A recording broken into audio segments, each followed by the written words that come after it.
Canada's in the books, Silverstone is still to come. There's no racing this weekend, so this Saturday we thought we'd bring you a rundown of the twists and turns at the top of the Drivers' Championship standings since we started this season. We're 9 races in, getting towards that halfway mark, but there's still plenty to fight for, and Ferrari will be hoping that there are plenty of points on the table as well, as we here at GPFans break down how Max Verstappen turned a 46-point deficit into a 46-point advantage in the last few weeks.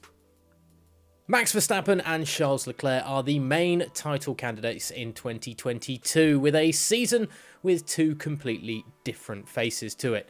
Within 6 races, the entire championship was completely turned upside down. Now, the first 3 races of 2022 went according to plan for Ferrari. The Italian stable came out of the winter break fast in all the right places and won 2 of the first 3 races with Charles Leclerc. Verstappen did win in Saudi Arabia, but the Dutchman was forced to retire in both Bahrain and Australia as reliability issues thwarted Red Bull early on. As a result, the Monegasque driver, which had the faster car at the time, suddenly was 46 points clear in the Drivers' Championship standings. In the era of 25 points for a win, only Sebastian Vettel has overcome such a large deficit, 42 points to be precise, and then gone on to win the Drivers' World Championship. After the Grand Prix in Australia, Verstappen showed that he did not perhaps believe that the title bid could still be recovered. However, there were a lot of races left on the cards, including 3 sprint race weekends. Everything will be different. The races in Imola and Miami proved to be the start of something very special indeed in terms of the form of Max Verstappen. The Dutch driver had a clear sprint race weekend during a rainy stop in Italy at the iconic Imola circuit. The Dutchman took pole position, his first in 2022, then went on to win the sprint race and then the Grand Prix on Sunday. Leclerc, however, made a mistake under pressure from Sergio Perez late on in Sunday's Grand Prix, spinning off and leaving him to settle for P6. Verstappen then continued his progress in Miami. The first ever race victory in the Floridian city fell his way, while Leclerc, after a mediocre start to the race from P2, could only watch as Verstappen reduced the deficit to less than a race win. Still, the real problems for Leclerc were yet to come. Leclerc retirements.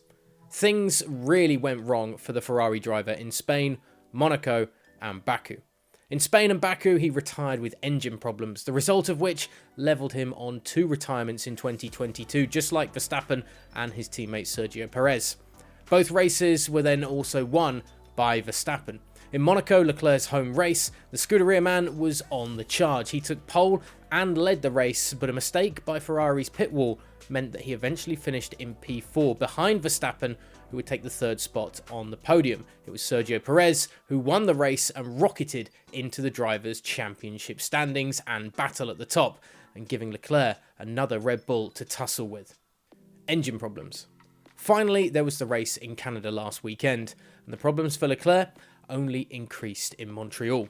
The engine that had broken down in Baku turned out to be no longer usable. As a result, Leclerc went over his allocation limit of turbochargers for the season. This earned him a 10-place grid penalty. He then decided to take the entire new power unit for the weekend. Leclerc started P19 on the grid for Sunday's race, eventually working his way back up to finish in 5th. But Verstappen won in Canada, able to hold off Leclerc's teammate Carlos Sainz for the final 16 laps of the race.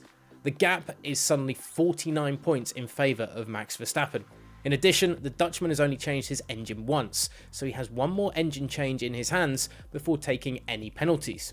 The same goes for his teammate Perez, a real competitor for Leclerc in the Drivers' Championship.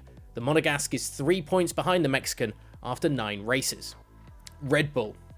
However, Red Bull have played down their lead in the media by saying that there are still quite a lot of races to go, over half the season in fact. Christian Horner, Helmut Marko and Verstappen himself, among others, point to the deficit that Verstappen had this season after just 3 races. A 49-point gap can be closed within 4 races if the pendulum swings in Ferrari's favour again.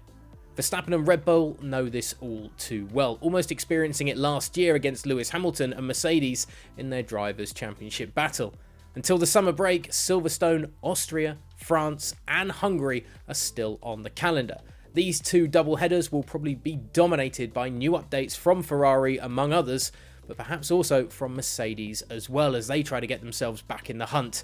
Red Bull meanwhile will be trying to shift the pounds from their RB18's weight. The development war and the battle between Ferrari and Red Bull really has only just begun. So does Max Verstappen have an unassailable lead in the Drivers' Championship? Do Red Bull have the upper hand, and will they maintain having that upper hand through the remainder of this season? Can Ferrari fight back? Remember, they're not really used to being in those championship battles over the last few years. Let us know in the comments section below as always, and stick with us at GPFans.com for all the latest breaking news in the world of Formula 1.